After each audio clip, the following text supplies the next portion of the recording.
Prisoner's here, sir. Very good. Send him in. But we haven't got the suit off him yet. He's dangerous.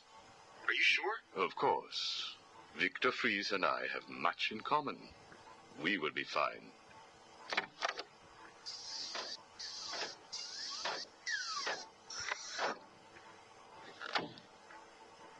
Welcome to my facility. Please, take a seat. I prefer to stand. Why am I here? Oh, Victor, there will be plenty of time for that later. Right now, I wish to get to know you. Discover how you came to have such a frosty outlook on life. I have nothing to say to you. You may have taken my weapons, but my suit still has considerable offensive capabilities. I will freeze the marrow in your legs. Each bone will shatter and fracture while you remain completely aware of your impending paralysis, begging me to end you. I don't think that you will do that, Victor. Really? Why not? Simple. If you hurt me, your wife will die.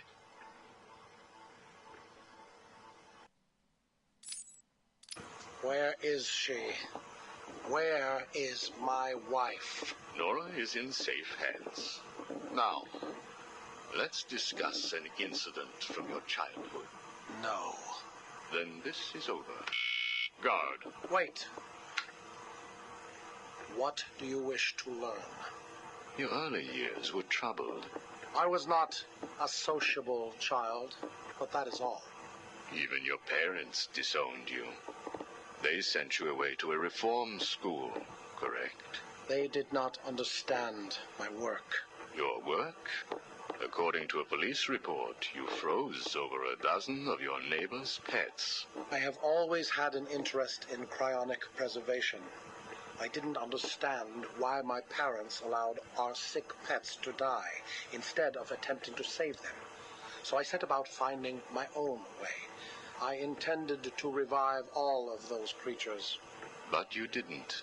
Which brings us to Nora.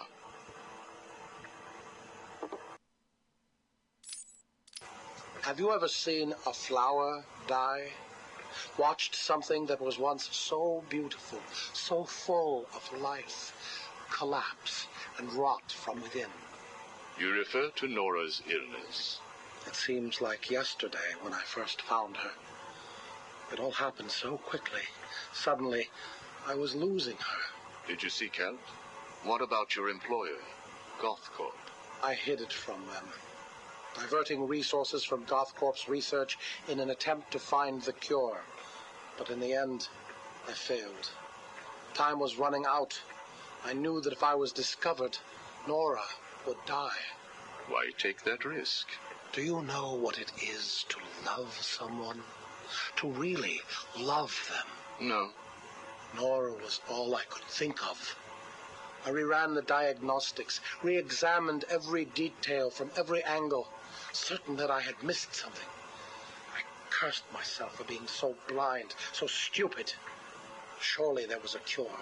I just needed more time. Then I realized what I had to do. I had worked without sleep for a week. My needs didn't seem important. Sleep didn't matter. Food didn't matter. There was only her.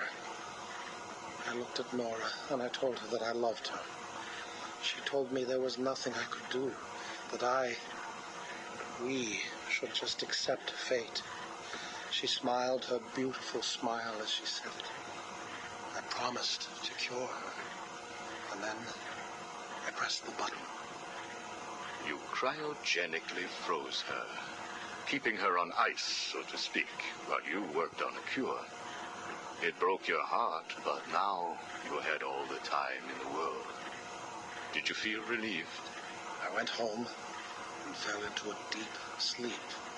For the first time since we discovered Nora's illness, I dared to dream. But for weeks I had ignored my superior's attempts to contact me. The next morning I overslept. By the time I got to the lab, Ferris Boyle, the CEO, was there waiting. What did he do? He accused me of industrial espionage, which I denied.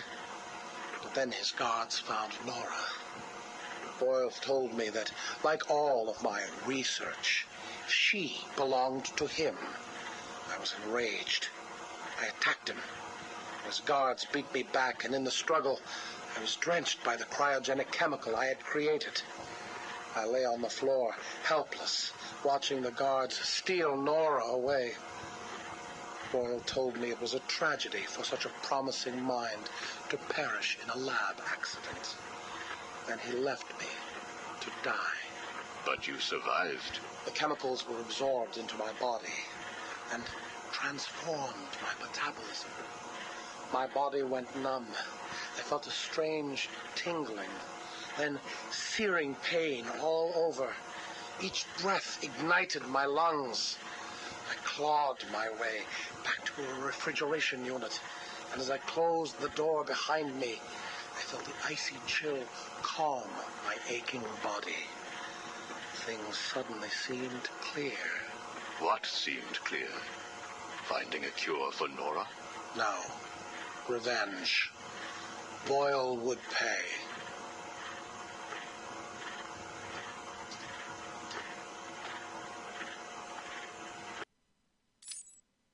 You failed to kill Ferris Boyle, though, didn't you?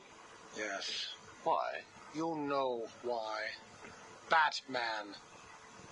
Though he did return Nora to safety. Until you got her. See? There you go. Blame me, blame your parents because you failed to revive the neighbor's pets. Blame Ferris Boyle for spoiling your plans to cure Nora. Blame Batman for stopping your revenge against Boyle. And now, your Nora is in danger. Because of you. No, Victor. Because of you. You have always had a heart of ice. You stole people's pets. You stole GothCorp resources. And since then, you've stolen so much more for your own selfish scientific inquiries. If you had shared your genius with others, devoted your energy to medicine instead of crime, perhaps your ice princess would be at home now, preparing you a hot meal, instead of being delivered to the Joker. No. You could have saved Nora a long time ago, Victor. It's all for her. Everything. I will get her back. And when I do, I'm coming for you. Thank you. We are done now. Nora.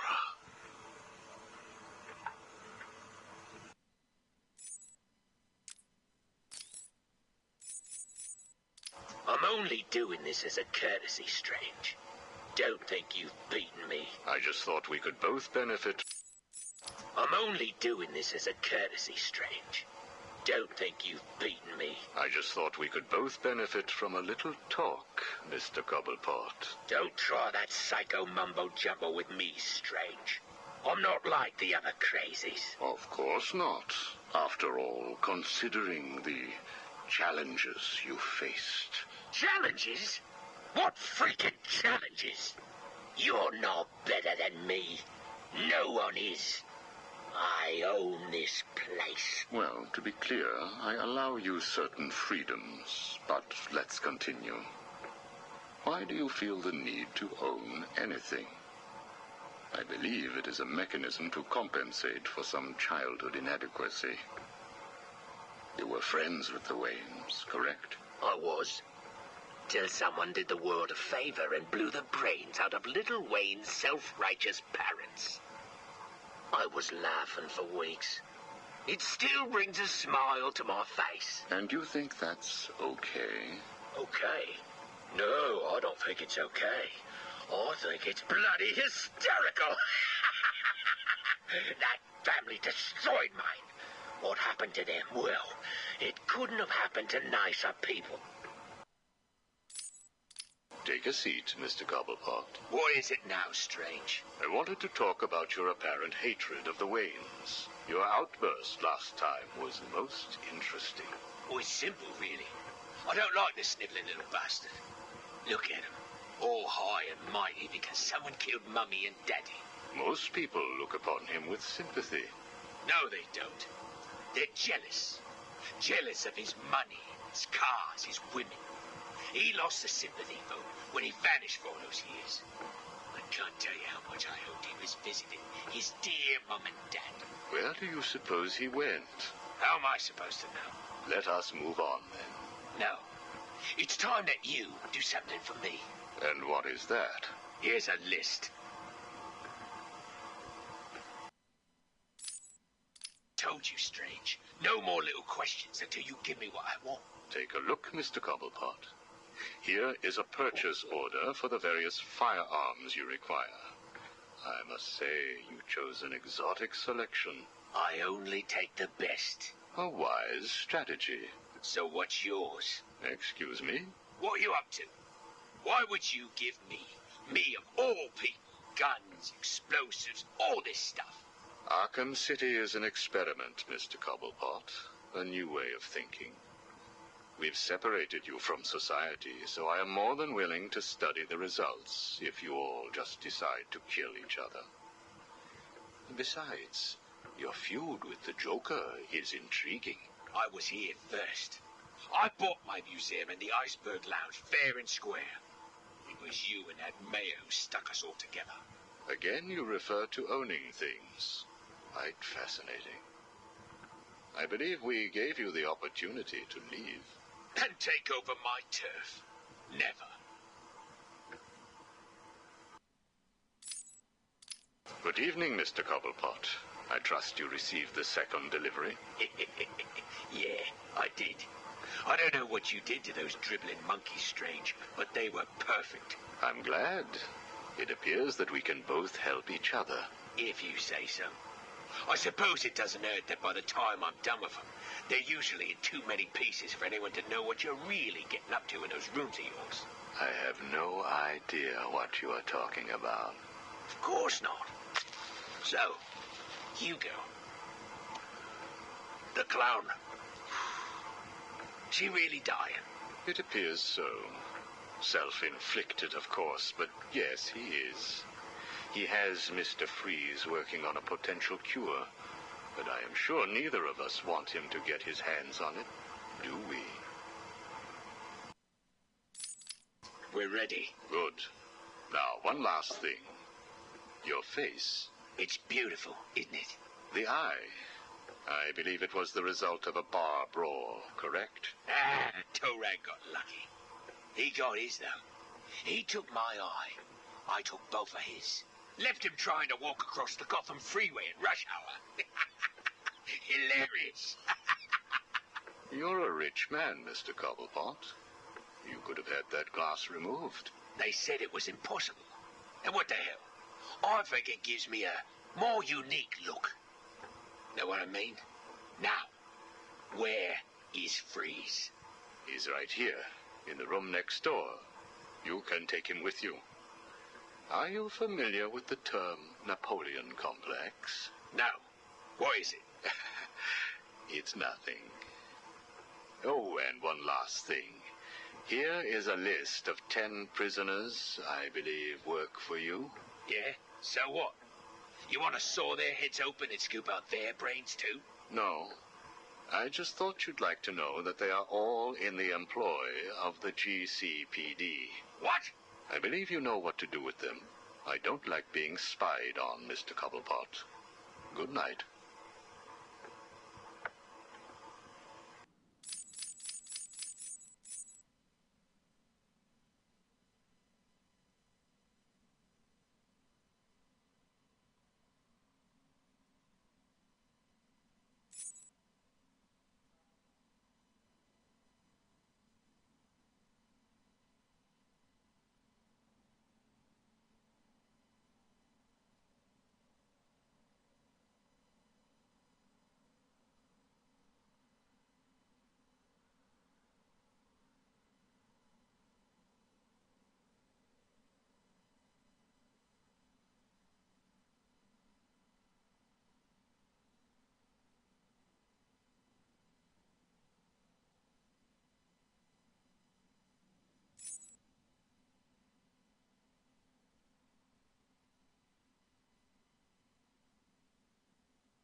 How does it feel, Wayne, to stand on the very stones that ran with your parents' blood?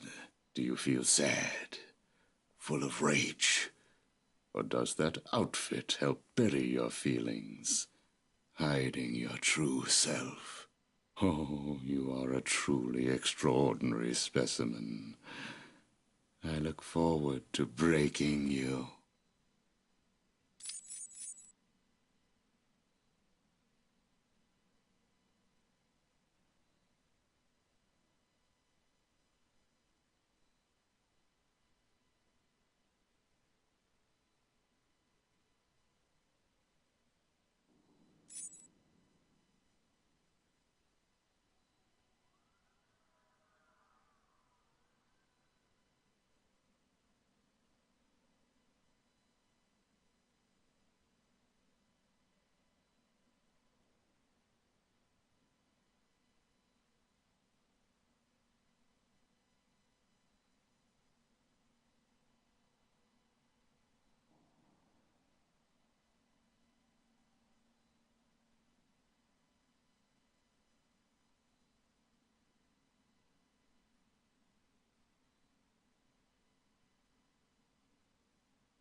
Whoa! I can't believe I didn't think of this earlier.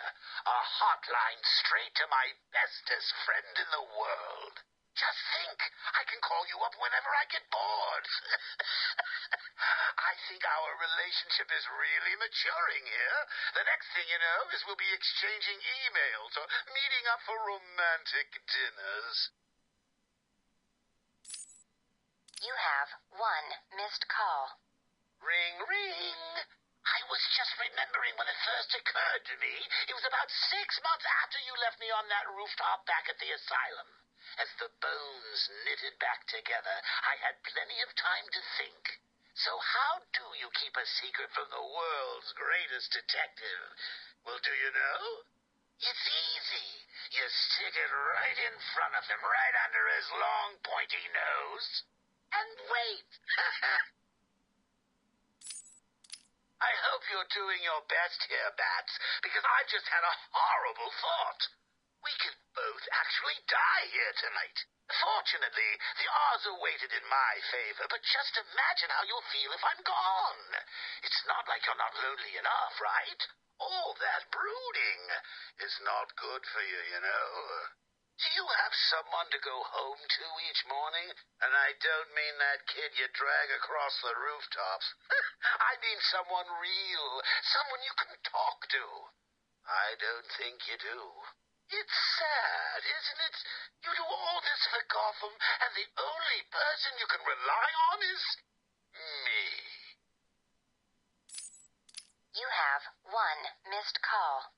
Hey, been missing you. Get back to me. Laters. You have one missed call. Hello? I'm not sure that you got my call earlier. I'm just dying to speak to you. Call me, Bats. You have one missed call. Bats?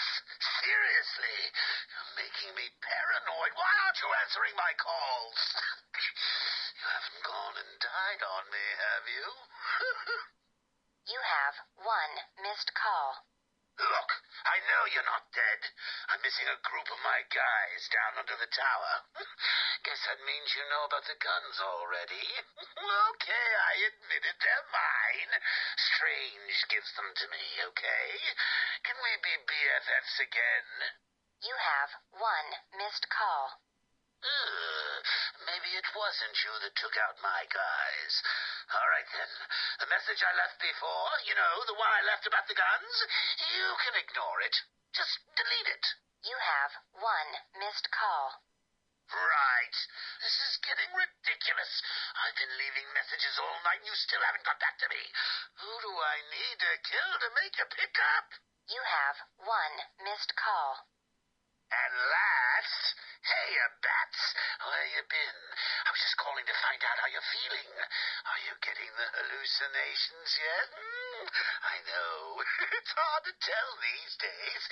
You just never can tell if it's Scarecrow again, that little guy with the hat, my blood running through your veins, or if after all this time you really are actually going crazy. You have one missed call. Hey, Bats, are you okay? I'm sorry I had Harley steal your cure. You were so busy with Frieza, she didn't even have time to ask. But don't worry, as soon as that little minx is back here and I've had my share, I'll save some for you. You'll have to work for it, but it will be right here waiting for you. You probably won't believe this, but I don't really think I can sit back and watch you die. It's selfish, really, but we need each other. Life would be so boring without you. Who would I talk to? Who would really understand me?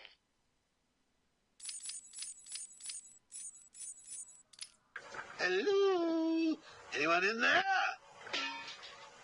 No sense of humor. Ah, the strong and silent type, eh? Think you're safe behind that mask? Give me 20 minutes and a can opener, and I'll have you whimpering like a schoolgirl. You might like it. That's enough, patient. Guard, leave us. Yes, sir.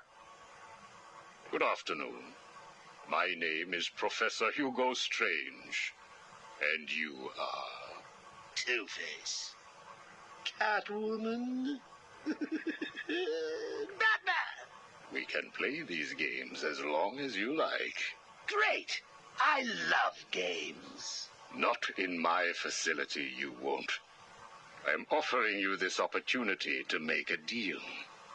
I am fully aware of your condition. The last thing you have is time. But I can make your final days more comfortable. And in return, I'd be giving you... I wish to study you. I need to know why you are the way you are. I don't have long, Doc. You're going to need more than some psycho mumbo-jumbo to get to the bottom of what's wrong with me. Oh, I have more than that. Much more. So, do we have a deal? How are you feeling today?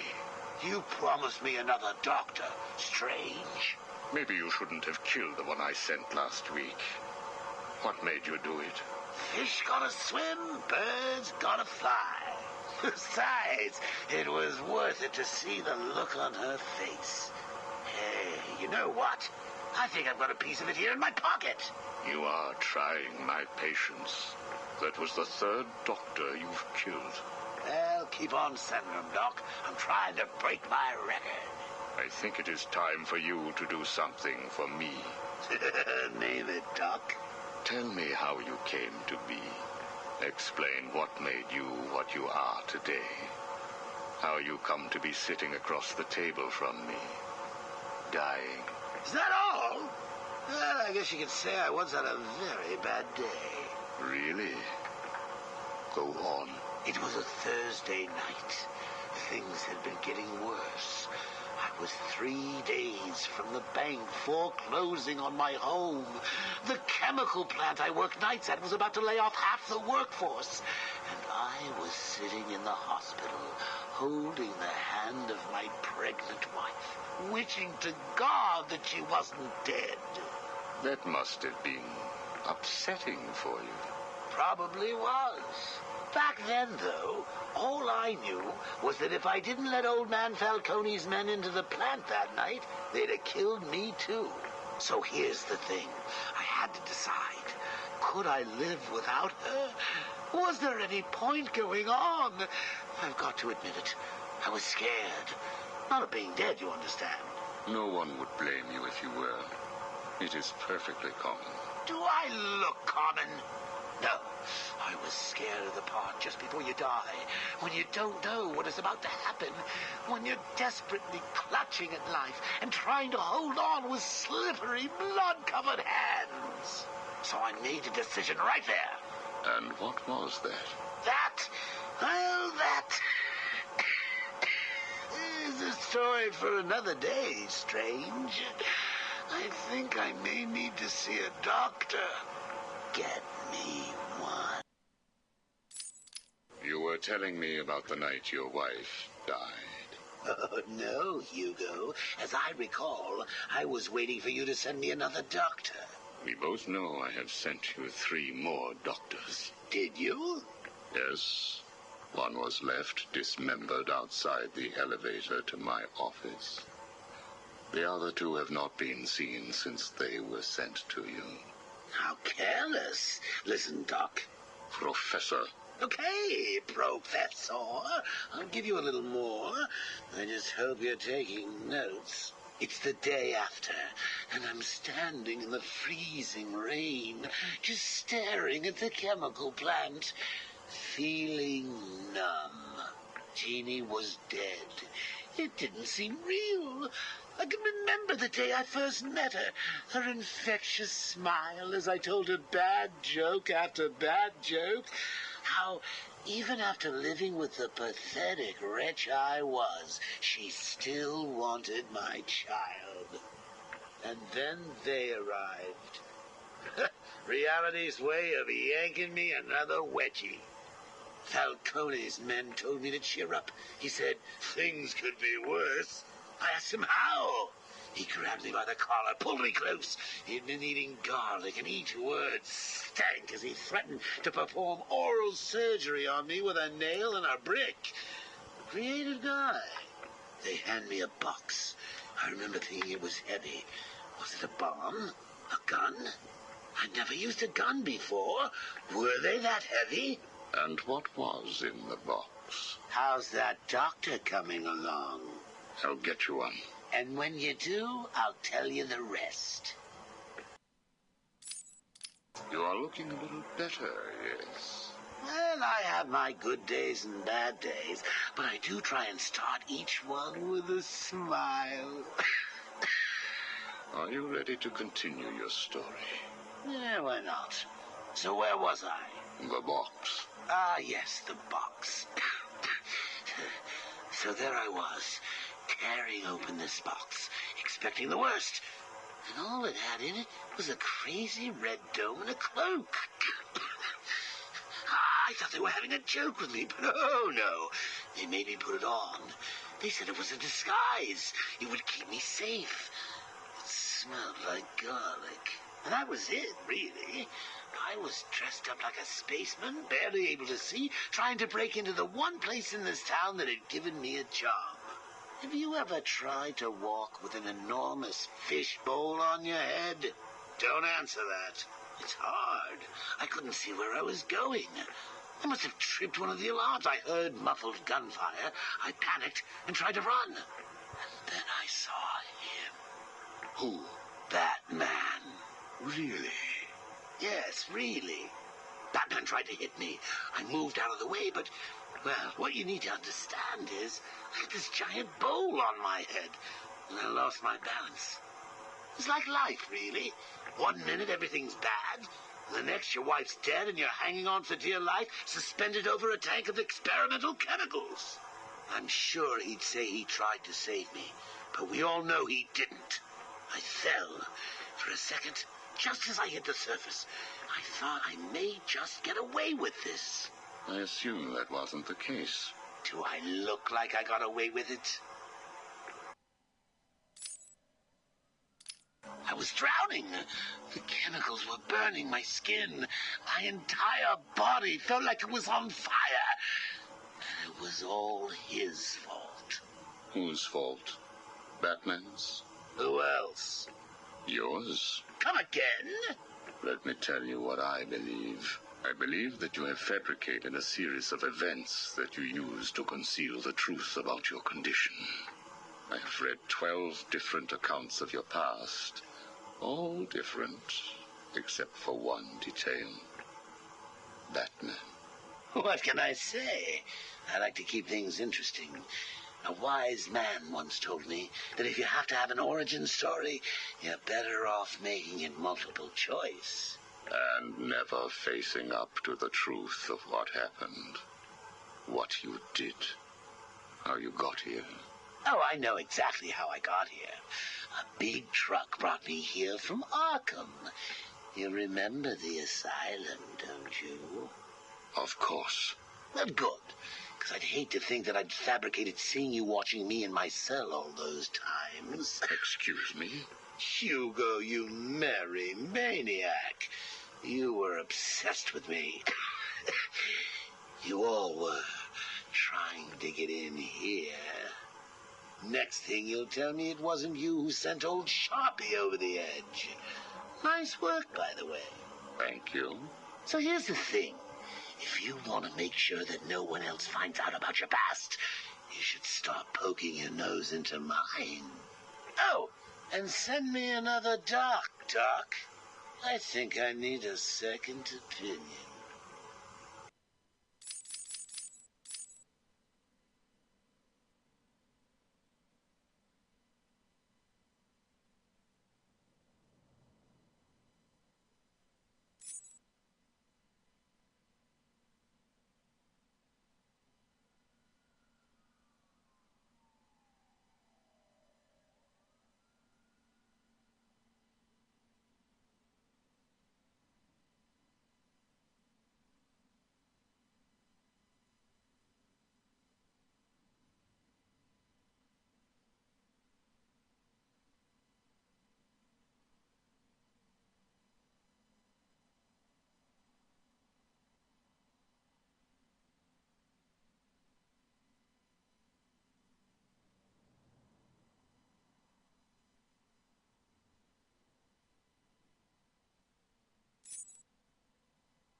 This is Vicki Vale, coming to you live from the mayor's office in downtown Gotham.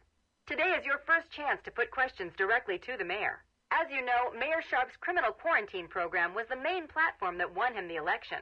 Now that the facility is fully operational, does Gotham still feel the same way about it? Are the rumors of prison brutalization true? Are you happy with your tax dollars funding a program like this? More on tonight's show.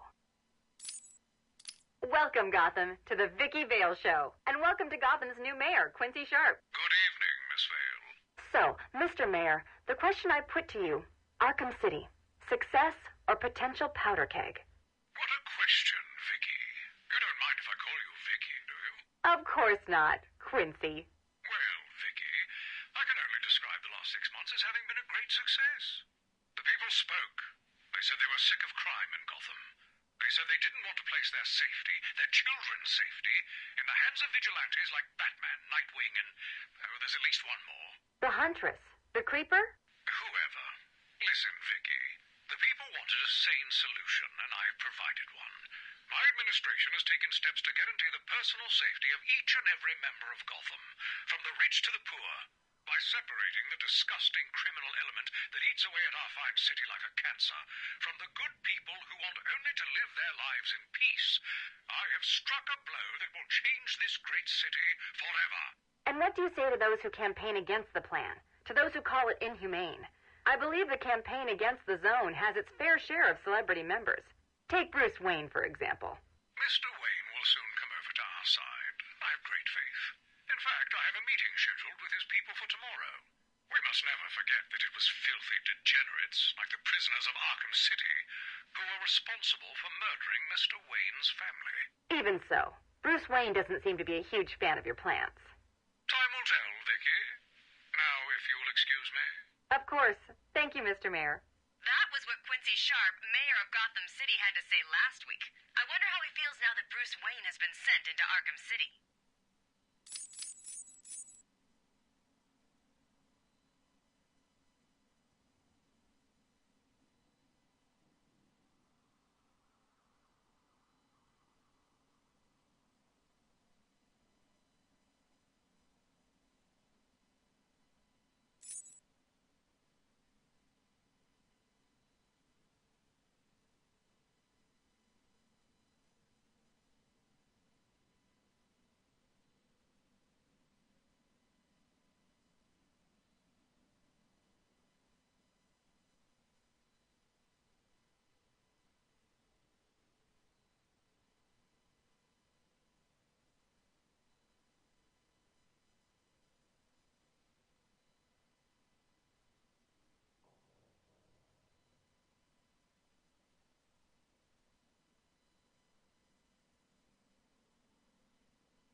Sit down, Mr. Dent. It is Mr. Dent I am talking to, right? Use our real name. Two-Face, if you wish. Please, sit. What is it strange? Not happy just arresting us, throwing us in this place? I wish to understand you. I have read the reports, seen the footage, and now I want to hear your side of the story. We'll see. I assume that you feel the need to toss your coin in order to decide whether to answer my questions. You ready to find out? Well? Came up bad. Sorry. Not a problem. Guard, take Mr. Dent's coin off of him. No! Good. Now let us see what fate has in store for you.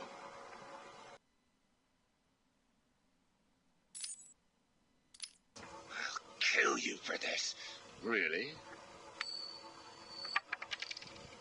Look at your coin. It wants you to tell me about that day in the courtroom. It was painful. Elaborate.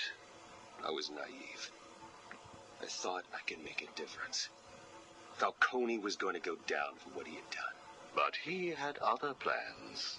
Look at my face. I am. A combination of first, second, and third degree burning. The scar tissue is quite fascinating. You think? And that is all it took to make you the way you are. Give me my coin. Not yet. What is it strange? Are you enjoying this? Not in the slightest. Let's go back further. You were a rising star, a beacon of light for this city. A white knight riding in to save it, with a dark knight not far behind. You can leave him out of this. He's wrong. They all are. No one understands the beauty of fate's hand. I'm grateful to Falcone. He gave me a clarity, a purity that few will know. Everything boils down to a simple choice. This way or that way. Good or bad. Do you really believe that? How could I not? Interesting. So all you need is this coin, and everything is simple? Give me it. What about this coin? Or this? Or these? What are you doing? Proving a point. Fate didn't make you answer my question. I did. I replaced your coin with my own. See? You answered me because I wanted you to. How is he today? The prisoner has been quiet. Since getting those coins, he has spent most of his time examining them. Good. Hello, Harvey. Are you ready to talk? Leave us. We don't want to talk. Not to you. Please, take a seat. I have one last thing to discuss, and then I will give you something in return. I don't know. I can't decide. It's too confusing. Of course it is. I want to talk about Mr. Wayne. Why? Indulge me. We don't like the guy. Hardly surprising. Did you ever consider that you were alike? A traumatic event created you. An equally traumatic event altered him. He's nothing like us. There's no risk, no danger. It's just money and girls. We should kill him. Maybe you should.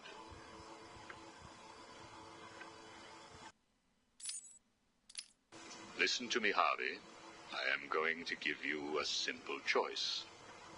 This is your coin. Is it? Why should I trust you? It was your father's, correct? You know every inch of it.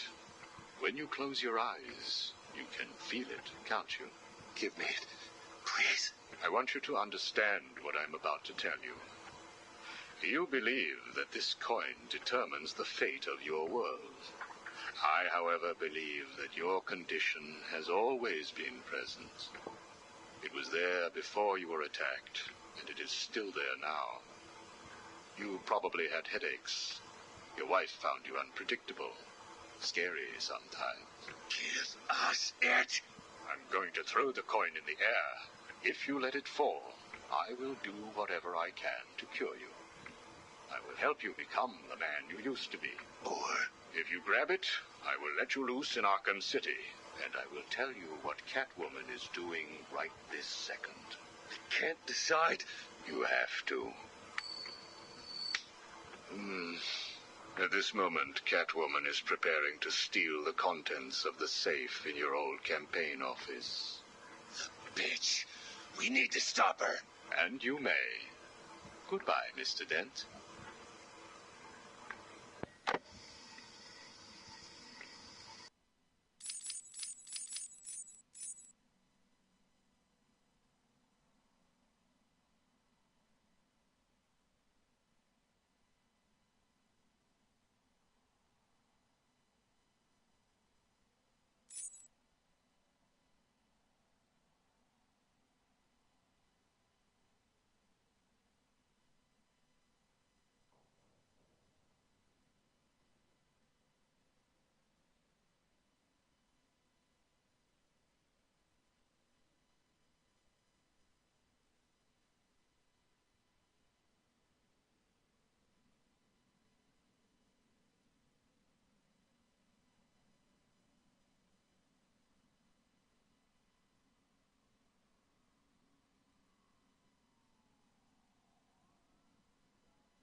Do not fret, Mr. Mayor. Everything is under control, I promise you. It's not that I don't trust you, Hugo. It's just the headaches. The pain. They come all the time now. Continue to take the medication. It is late, Mr. Mayor. You are tired. You need your sleep. Of course, I need my sleep. You will hang up now. I will hang up now. Imbecile. I couldn't have put it better myself. What? How dare you enter my office? Oh, I'm not in your office. And please don't insult me by attempting to trace this broadcast. You will fail.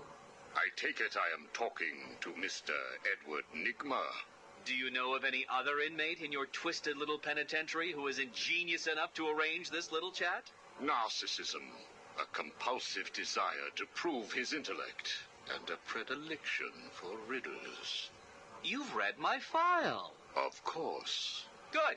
Then let's get started. How do you attempt to understand what is going on in Arkham City when all of the answers are strange? Good evening, Hugo. I believe it is time for our one-on-one. No. It is time for you to stop this and give up.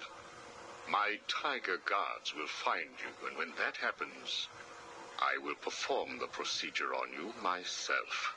Procedure? Oh, you mean what you did to all those poor fools back at the asylum. To be honest, I think you did them a favor. How do I know that you requested access to all the most forgettable patients and proceeded to melt their brains with the help of that confused milliner? Or did you mean, how do I know that you have been providing the ex-warden with your own special medication? No doubt intended to render his synapses more malleable to your suggestions. Or maybe you are currently wondering if I know about the secret panel in your closet. How it slides back to reveal what you want most. How you sit, wearing that suit, crying into your hands as you question whether you are really worthy. What do you want, Mr. Nigma? Oh, that's easy. I want exactly what you want. And what's that? Batman, dead. Humiliated, but dead. Knock, knock, Professor. Guess who? I grow tired of these insipid games, Mr. Nigma. If you wish to speak to me, my guards will escort you safely to my tower. Please, Hugo. If you're going to set a trap, at least pretend to try harder than that. No traps, Edward. I simply wish to grant you safe passage through Arkham City. I think the time has come for us to meet as equals. You, Strange? My equal? I am the man whose cunning will soon have Batman lying at my feet, bloodied and broken. Really? Then I will pull off his mask and look into his dull, dying eyes. In that last instant, he will know that I have finally beaten him. And I will finally know who he really is. My apologies, Edward. I see now we are nowhere near equals. Finally. You see, like me, you are obsessed with the Batman. But unlike me, you don't know who he really is, do you? What? I know you are lying, Strange. There is no way that you could have figured it out. It's some kind of trick. It must be. Oh, I use no tricks, no childish puzzles. I simply created a psychological profile of the man most likely to be the Batman, and then matched it against the most logical candidate.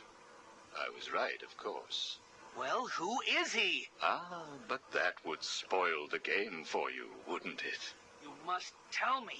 I implore you, Strange. Really, Edward? If I could figure it out, it must be child's play for you. But I... Interesting. Tell me, Edward, how is the Riddler like a blank dictionary? You're both at a loss for words.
We found the prisoner attempting to break into your office, sir.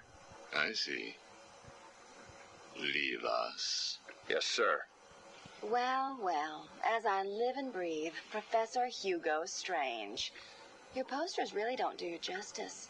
You really are far more evil-looking in real life. Charmed. Tell me, what do you plan to do, Miss Kyle? I assume that you were attempting to break into my office in order to retrieve your ill-gotten gains. You stole them from me. Hardly. The items were confiscated upon your arrest. Yeah, about that. This holiday camp of yours is quaint and all, Hugo, but I don't think I'll be staying too long. Escape is impossible. A girl loves a challenge. So do I.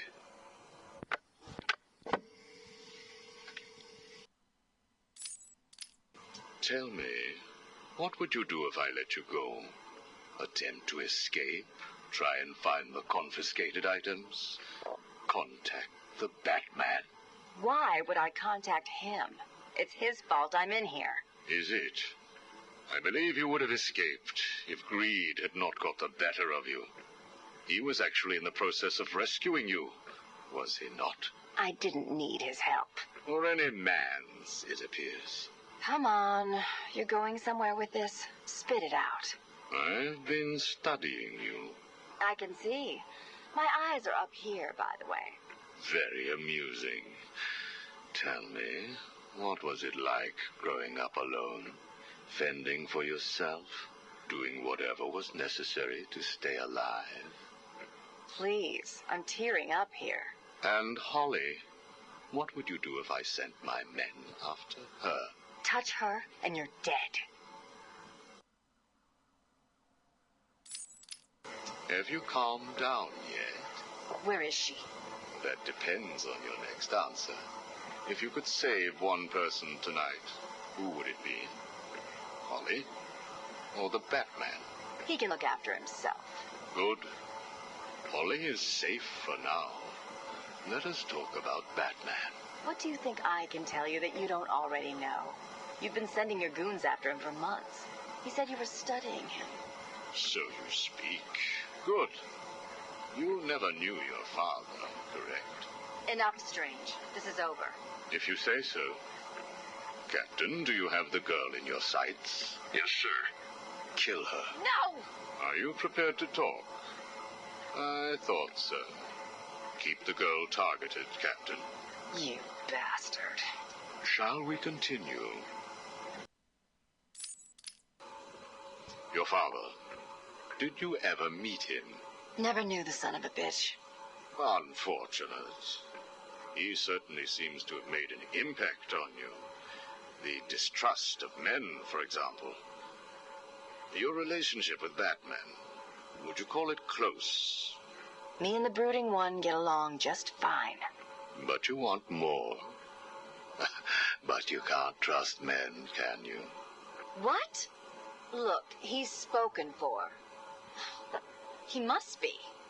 How else could he resist all this? You're both very similar, aren't you? A shared disregard for the law, a belief that you are doing the right thing, and a similar taste in attire.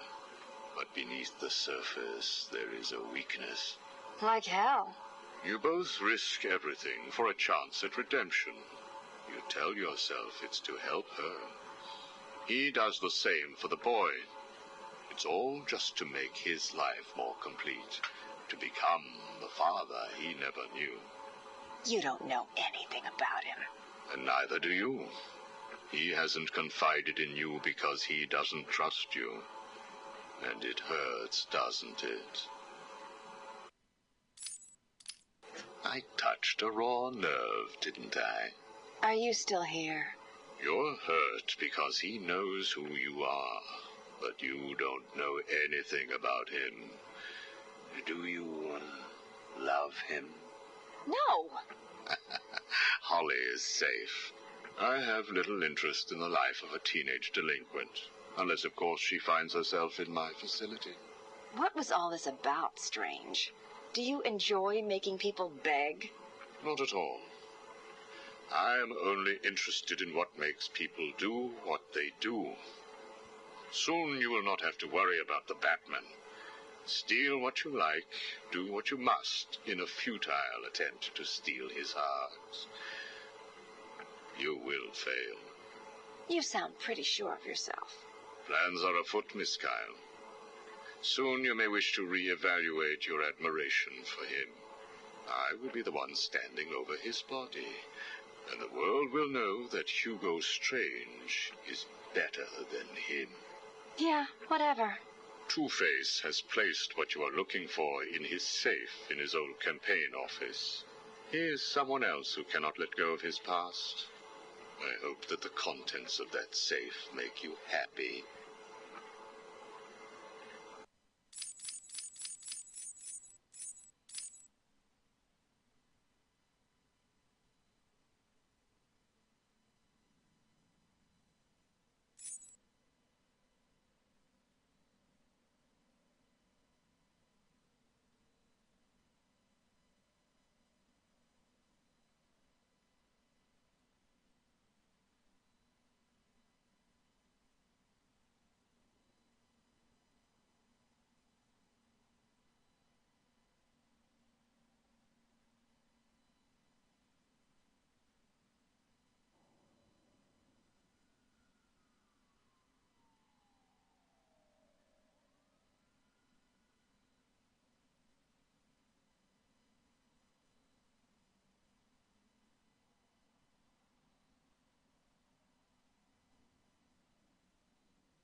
Did I ever tell you about my first kill, Batman?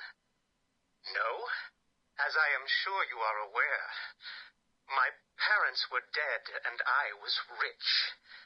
So rich I could have anything I wanted, but of course, all I wanted was them back. I now know that that was impossible, of course, that their death served a higher purpose. But back then, I had yet to experience the joy of cold steel cutting through warm flesh. I had no idea how I could save these people from the relentless misery of their existence. You should have stayed that way. Really? Then I'll stop now. Find another telephone, Batman. Goodbye. You made it. I think I will continue my story. I feel the need to talk, to confess maybe. I was rich and alone, but not for long, of course. I took to gambling, or maybe it took to me. If only I had been good at it. I may not be where I am today. As my life spiraled out of control, I desperately formed a plan. A plan to win back my parents' money and be happy again. It didn't work, of course.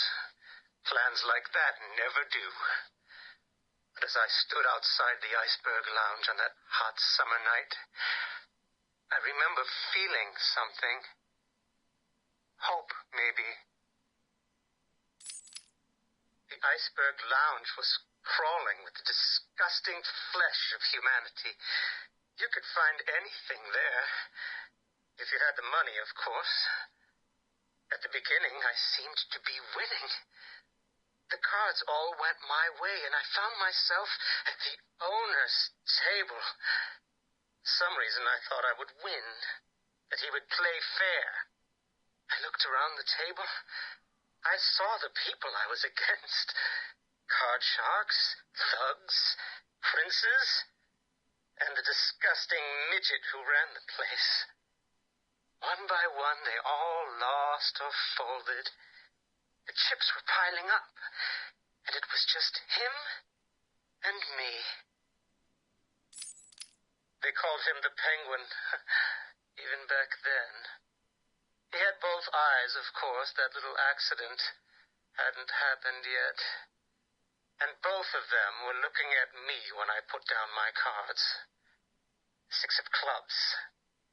6 of diamonds. He looked scared. He leaned forward, and I could smell the cigar stench on his breath. The 6 of spades, and finally, the 6 of hearts. I felt good. And then he started laughing. He belched out smoke, and he put his cards down on the table. Card by card, my heart sank. A 3, a 4, a 5, a 6, a damn 7! Straight flush ended me there.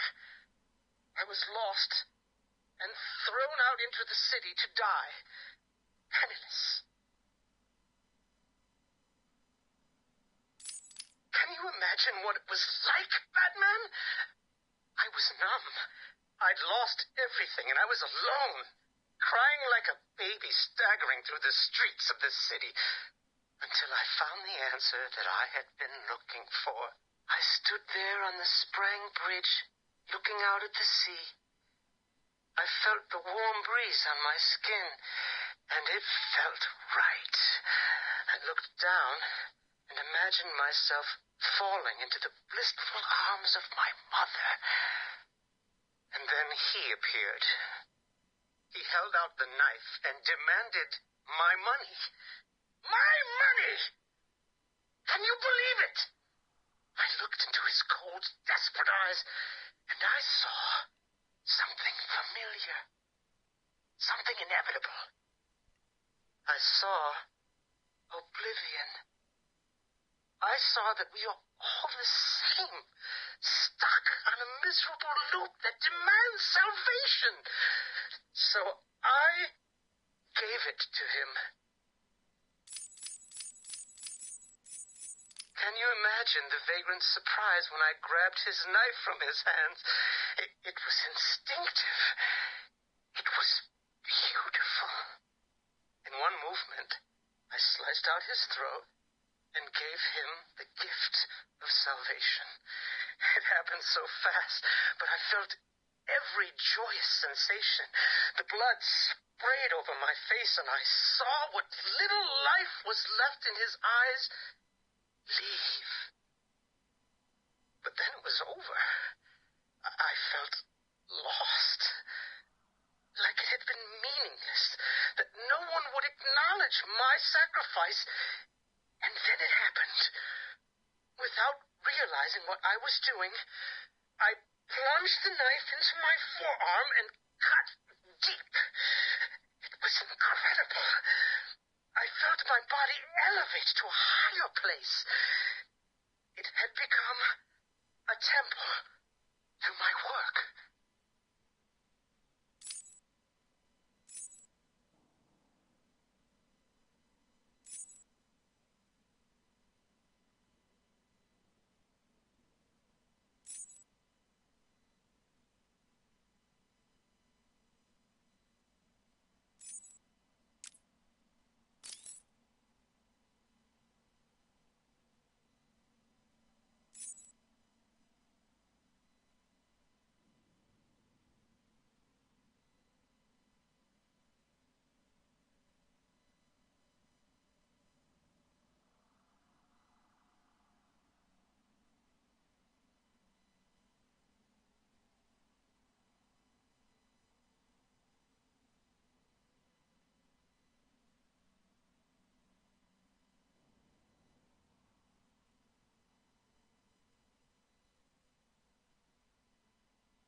Patient interview 1.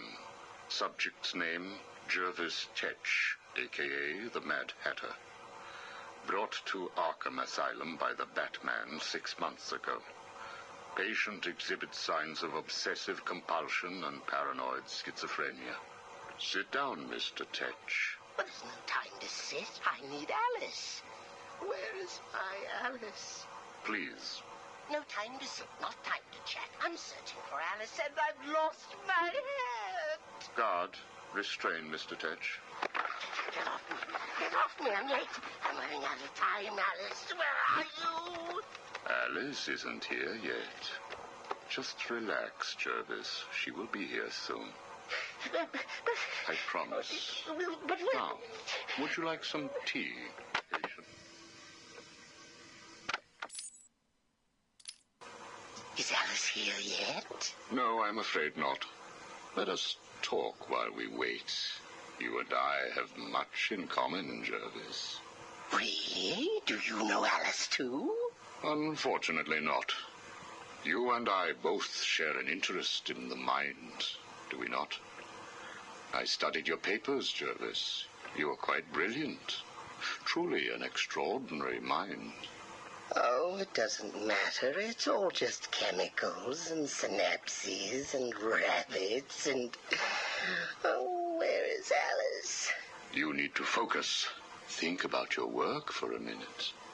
You theorize that there is no such thing as free will, that you can change a man's allegiances, his motives, emotions, all of what we believe makes a man, with chemicals. Your formula was really quite brilliant. That's why I used it. Well, how did you get it? Did Alice give it to you? Wicked girl. Nasty little thing. Is she here yet? Soon, Jervis, soon.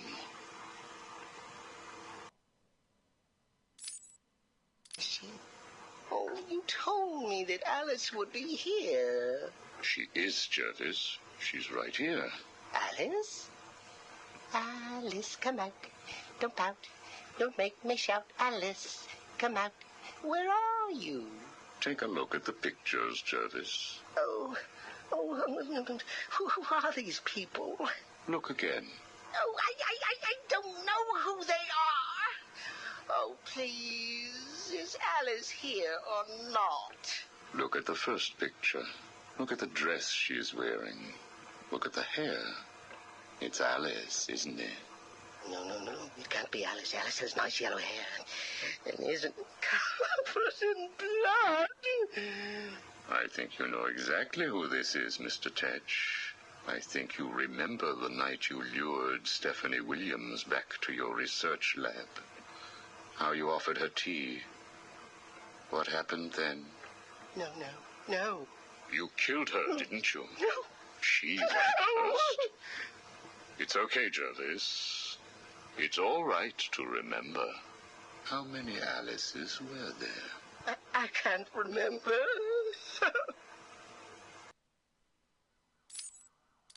Oh, Alice isn't coming, is she? That all depends on how you cooperate. I have a little side project that I'm working on. I could use your help. My help? I can't help. I'll be late. Stay focused, Jervis. This facility is old, tired, full of ghosts. Ghosts? A figure of speech. Do not worry. Arkham Asylum will not exist forever. Its techniques are old, its mission outdated. I intend to create a new Arkham, an Arkham that will rise phoenix-like from the ashes of this one. Is there a fire? We should get out of here. I have arranged for some documents to be left in your cell. They outline a technique I propose to control the mind of, shall we just say, weaker souls. I cannot do it without rabbits. I need rabbits for my research, and tea, And Alice, I know. I have arranged for a number of test subjects to be at your disposal. They have been here at Arkham for so many years that no one will miss them. Shall we meet again next week? Oh, and I took the liberty of having your hats returned. I assume that will provide all the encouragement you require. Well done, well done. I must say you have outperformed even my wildest expectations. Yes. Did you see the people at my tea party? They all behaved themselves. Yes, they did, Jervis. I'm very pleased. I have just one last request to make of you. You must keep it a secret. Can you keep a secret, Jervis? With enough hats, I can stop people remembering secrets. Does that count? It will have to. I need you to pay a visit to Warden Sharp. He needs to come around to my way of thinking. To join our tea party? Exactly. I don't want to. Of course you do. How else will you get to play with Alice? What? I have a new assistant for you, Jervis. I had her brought in specially. Look at her. She's just through there. Oh, it's Alice. She's here. No, what are you doing? I need to see her. And you can, as soon as you do what I asked. Can I keep her? Of course. She'll be all yours. She's Alice.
City, my ass.